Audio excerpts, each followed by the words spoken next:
I'm so tired. I cannot be bothered to get up. On days like this, I really wish I could just like get the boys, get some toast, a cup of tea, bring them in my bed and watch a film and just doze back off and just chill out. But no, not allowed. Do you know what? These kids have actually never stepped foot in my bedroom. Like, they're not allowed. Which is fine. It's safe for me, it's safe for them, it's safe for everybody.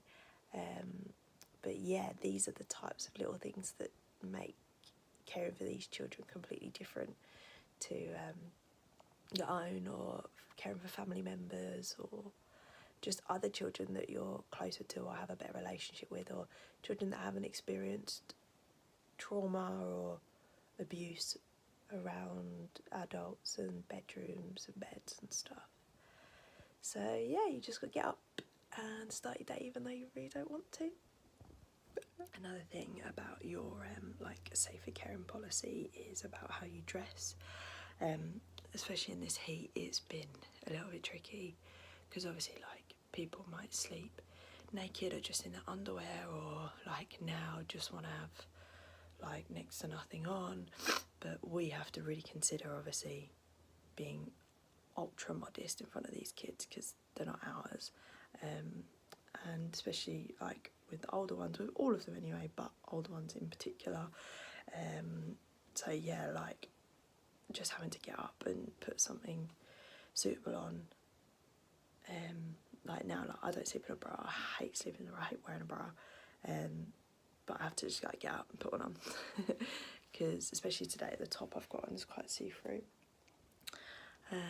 So yeah, it's just all these tiny little things that people don't think of and that you do get told about, but no one makes a huge deal of it or goes into detail with it.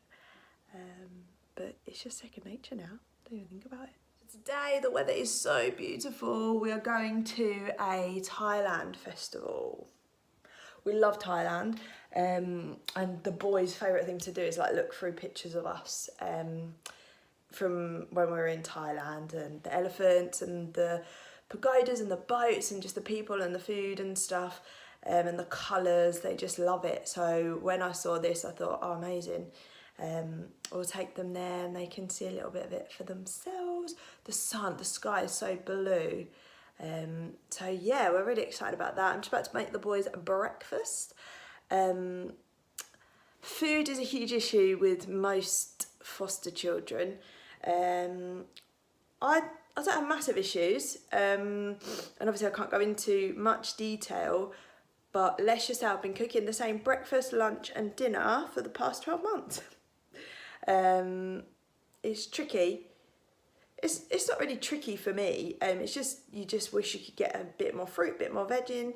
Nursery are brilliant with providing a variety, and obviously peer pressure leads to them eating a little bit more. The youngest one isn't so bad, but the eldest one likes a strict routine, likes things the same.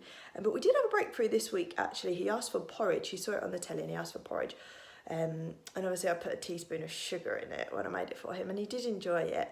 And the little guy has scrambled egg on toast every morning. He loves it. He literally opens his eyes and goes, so yeah, that's what I'm going to be doing now.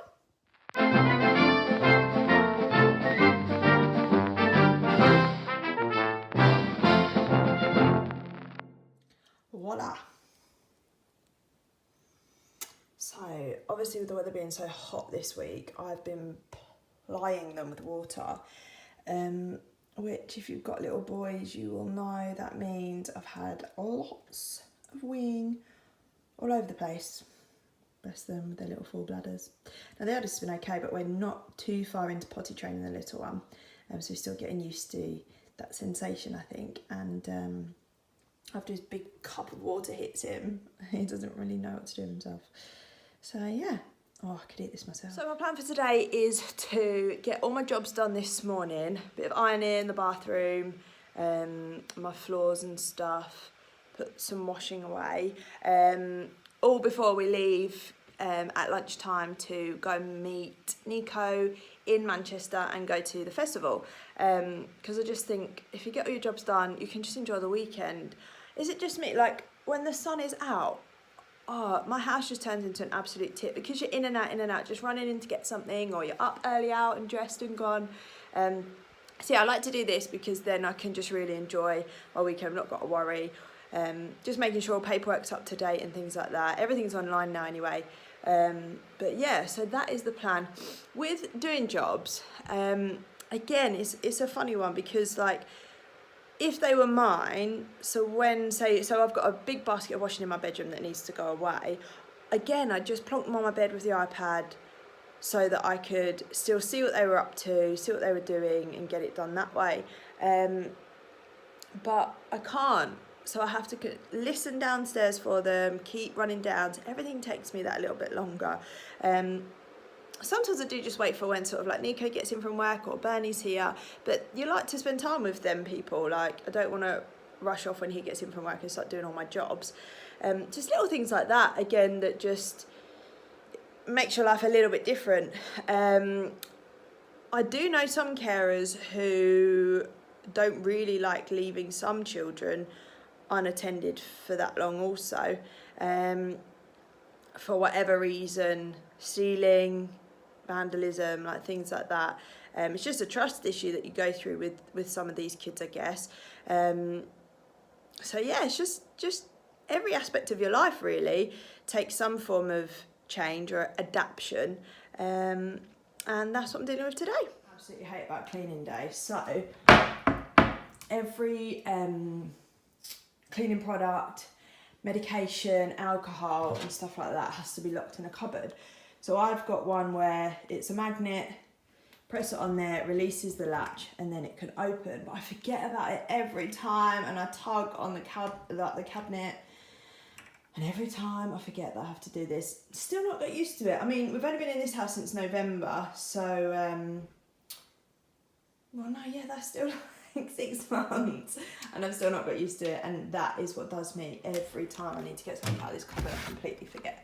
So yeah, we've just got all our cleaning products in here, all our medication down there. We don't really drink, we're not massive drinkers, especially not at home, so we don't have any alcohol in there, but if we did, that's where it would have to be. We've just got some tools down there as well, and yeah, and then that's locked shut and they can't get in. So every fostering household has to have something like this where potentially dangerous items are fully locked away.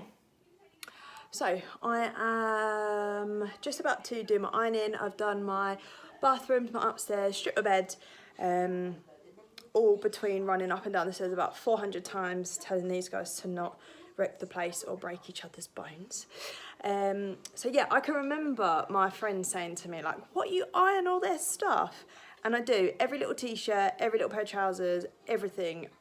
I think as a foster carer, I don't know, I don't want to speak for everybody, but certainly myself, I feel like you're judged a little bit more. People are looking at a little bit more of how presented they are.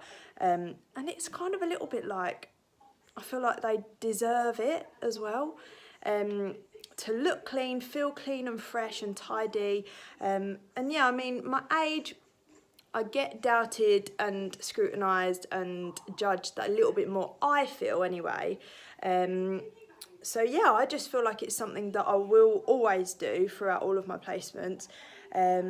It's not fun, it's quite boring. But yeah, it makes me feel good and I hope it makes them feel good. When they get to look nice and feel nice in their nice cool clothes and stuff. So yeah, let the ironing commence. So it is lunchtime, well it's 11:45, I'm dressed, I'm ready to go. We're gonna go and pick Nico up from work and get to the Tide Festival. I'm so excited. The boys are really excited, bless them, they've been so good this morning. Patient, really, really patient with me. Whole house is nice and tidy so I can go and relax and enjoy the sun and some Thai food. I'm starving.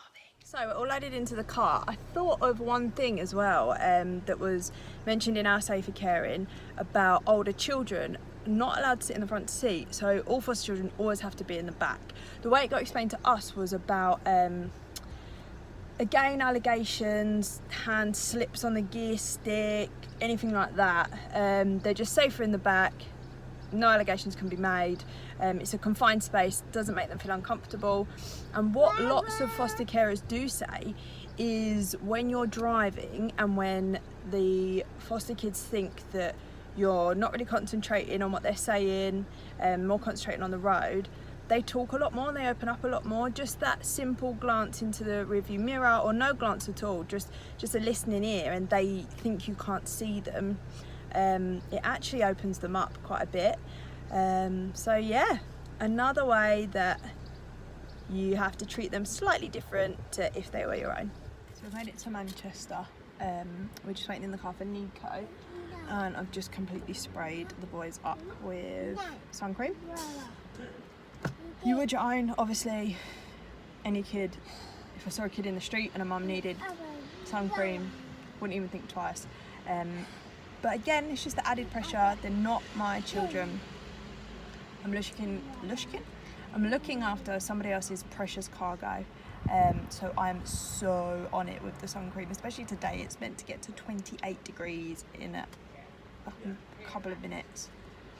We gon' do it again, hey! Got the vintage rose, drop a couple hundred, tell them leave it at the door, hey! Hey! It's big in the bottom, it's leaking for a part of this. Swimming in a pot of weed, winning in a lot of weed, dipping in a pot of blue. Getting no good, it's dripping on wood, get a back in the engine that could go. They're bumping it, big, cocking it, Queen Nicki popping it, pounding it, yes, we better be in party. We are home from the Thai festival. It was so much fun. All it made us want to do is get back to Thailand. We knew that would happen anyway. We knew it was going to come home feeling like that. But we don't have passports for the children we've got in placement. It's a massive rigmarole of getting them and what's going on at the minute, and solicitors and judges and all sorts are involved. But we've been waiting 11 months. Me and Nico haven't had a holiday since April 2017, which is not like us at all. So another thing that comes with fostering is they don't always have passports. They can't always get passports. You can't just go on holiday. So that made that really hard. We also had a lot of sabotage today. You'll hear foster carers talking about that quite a bit with looked after children. Sabotaging nice things. They don't feel worthy. They're used to chaos. They're used to their environment being a certain way. So they sabotage nice, happy environment. So we dealt with a lot of that today. But that's just something you learn along the way with. You do get lots of training and stuff, and we have had so much support around it, but it doesn't make it any easier. But it's nearly bedtime. Nico's just taking the eldest up to shower him because everyone's full of sun cream and grass and all sorts, and he's knackered, absolutely cream crackered, so he's going to bed. And then our evening will begin. Well, I've got to write my logs, so every night I have to write a daily log of what happened. I do it on something called Charm, so it's all online, which is really handy. Any accidents, bruises, bumps, marks, grazes, anything like that, I have to do a separate form, just detailing what happened, where the marks are, etc, etc. So yeah, I'm going to sit down, do my logs. Luckily we had no accidents today, which is quite rare with these two actually. And then I can enjoy my evening with my husband, which I'm really looking forward to. We've started Ozark. We don't get to watch a lot of television. We've started Ozark, which I'm really, really looking forward to. There's no Love Island tonight, so boo. But yeah, so both boys are in bed. So bedtime routines is a massive one because obviously children's bedrooms, you're not really allowed to spend an extended period of time in there. Like we can't go and read a bedtime story in bed with them, or nothing can really go on in the bedroom. You kind of have to make sure that other areas of your house are used for things like that. So some people do a bedtime story downstairs on the couch. We used to come down and watch an episode of something Our bedtime routines are sort of slightly different because we moved house and things like that, and their ages. It's all good and well starting a bedtime routine and getting these children to sit down and listen to a book, but if it's something they've not done, it's not really that easy to get them to concentrate on something like that before bed. So we don't have a huge bedtime routine at the moment. It's literally, we have a bath every night, get them dried in their pyjamas, in bed night, and we have a few little sentences that we say prior to going to bed that I'll just sort of say from the landing area, so I'm not in the room with them. They're calming down, they're going to sleep, shut your eyes.